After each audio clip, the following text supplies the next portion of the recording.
Hello everybody, good afternoon and welcome to the United Stands. I'm Mark Goldbridge with the latest Manchester United news and transfer news as PSG face what will make us quite happy. It's a blow in their pursuit of Rasmus Hojlund. Manchester United looking like they're going to win this race. Look, I've been really relaxed about this. Obviously we had the match last night and hopefully you enjoyed that. I certainly did. And we were talking about the need for a striker at Manchester United, and I think we all know that we do need that. But you know what? I think there's a lot of people who are panicking about this, and they just really don't need to. Manchester United are in a very strong position, and I think the news sort of followed itself very, very quickly, which we'll get into. But it's not looking good for PSG, and therefore it's looking good for Manchester United. Also, West Ham are prioritising Scott McTominay. That is the player that they want to sign. So we'll be talking about that as well. But before we get into all of that, you can see we're sponsored by OneFootball on the show. I nearly said something completely different there. They didn't want to say. But yes, the thing I was going to say is, and I'm getting a bit of audio feedback here that I can hear, which is annoying me. OneFootball, download it for free. Links in the video description. Scan the QR code next to me on your camera phone. Get all your latest breaking football news, transfer news, all of that. Links in the description for you there.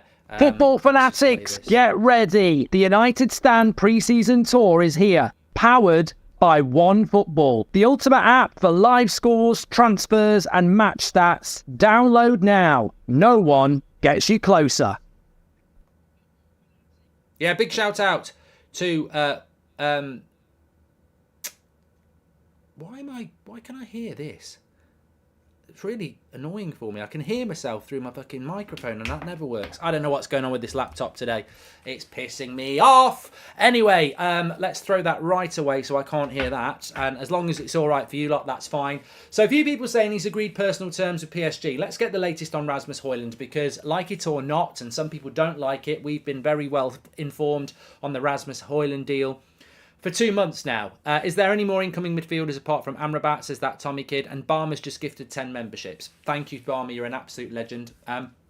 So effectively, a timeline of this morning, if some of you have been asleep like me until about 11 o'clock, Manchester United have bid for Rasmus Hojlund, as was expected. This is believed to be 50 million euros plus 10 million euros in add-ons. PSG have bid 50 million euros and won't go any more than that. Apparently, PSG have agreed personal terms with Rasmus Hojlund. Rasmus Hojlund's priority is to join Manchester United.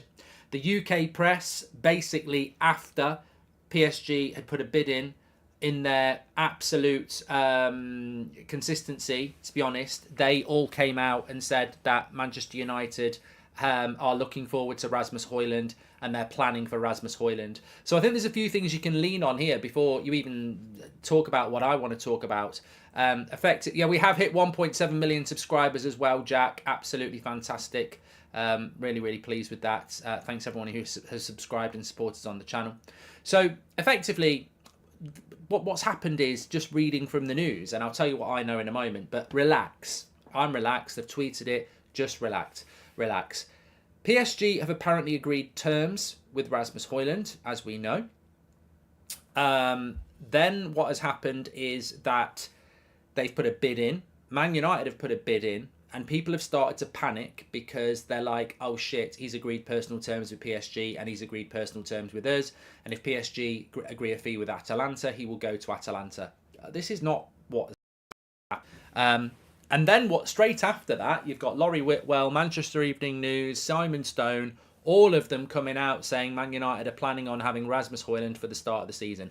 For me, that's the most significant update if you don't want to listen to what we've been saying.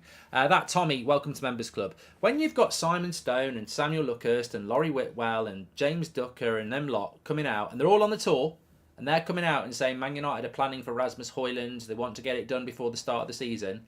That is a lot of people who haven't really been that close to the Rasmus Hojlund deal, to be honest with you, suddenly getting briefed by the club about how they're confident about getting Rasmus Hojlund. So I would look at those UK press briefs and I would go, well, they're all very positive. They're all talking about Rasmus Hojlund coming in. They're all talking about Ten Hag's plans. One of them even says that Rashford will play up front a lot while Rasmus Hojlund develops and finds his way and finds his feet in Premier League football. So when you've got UK journalists saying stuff like that, you know that United are in for him and you know that United are quite confident about it.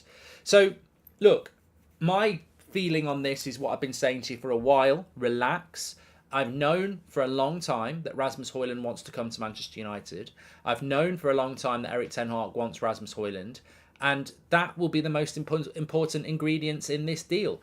PSG do want Rasmus Hojlund, but Rasmus Hojlund doesn't want PSG as much as he wants us.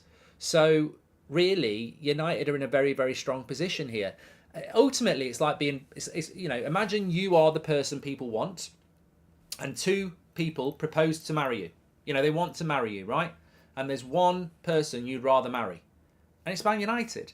That Rasmus Hojlund wants to join for Manchester United. He's, you know, in love with the idea of playing for Manchester United. He's a Manchester United fan. He wants to play in the Premier League. And Man United is the choice that he wants. And PSG is an interesting option, but it's not the best option in front of him. He wants to play for Manchester United. So, look, I would say in this scenario, be grateful that he's a Man United fan and he wants to play in the Premier League. Be grateful that we've got Erik ten Hag and stability at Man United that he wants to play for Manchester United, because it's very rare for Manchester United to be in this position where we would win this type of a transfer race. So, look, I'm very relaxed about it. You can panic about it if you want. I'm sure people will be saying PSG seal the deal tomorrow, thumbnail tomorrow, title tomorrow. Well, I don't write the headlines. So, you know, maybe PSG do sign him tomorrow. Never say never. Maybe they'll find aliens down the bloody M1. I don't know. But ultimately, I think that I'm very relaxed. Hopefully that comes across in the video. I know what I know. I know what I've known for the last 2 months. I've told you what I've known for the last 2 months. And nothing has changed about that. Yeah, when the deal gets done, I've always felt that this would be the week we could get a here we go. But then again, I said to you about 8 days ago, I expect this deal to be done around Monday, Tuesday next week when we come back from the tour. Because ultimately, if you sign him this week, who's he training with? No one's at Carrington. So from Man United's point of view, there's no point in doing a medical until next Tuesday, Wednesday anyway. And it's the same with Amrabat. So I feel that United's relationship with Atalanta is good. Atalanta have signed another striker already. And Rasmus Hojlund wants to come to Manchester United. So I think we should prioritise kids from the academy, Philip. I've never heard such a stupid comment in all my life. Who are these kids we're going to prioritise in the academy then that are going to play up front for us next season? I mean, come on. Did you stay up all night and not have any sleep? I've seen Edison be high up the pitch countless times, but Onana does suddenly, and it's not good goalkeeping, says Connor. Mate, what makes me laugh about Onana is that I was tagged in stuff this morning when I woke up saying, I bet Goldbridge is all over the goals that Onana has conceded, saying De Gea would save them. And I'm like, I laugh at these people who give us free publicity. 1.7 million subscribers, thank you, by the way. Community, it's our number. But we probably grow off people spreading shit as well. I didn't want De Gea to leave, he's gone. I like Onana, I'd have watched him at Chelsea. There's nothing he can do about that second goal. The first goal, look, we're in a bit of disarray. Probably shouldn't run off his line so quick, but ultimately it's a pre-season friendly. I choose to look at the way we were playing out from the back and how that will improve. I mean, the only people that are going to go for Onana are going to be our rivals because they don't like things like what I said and other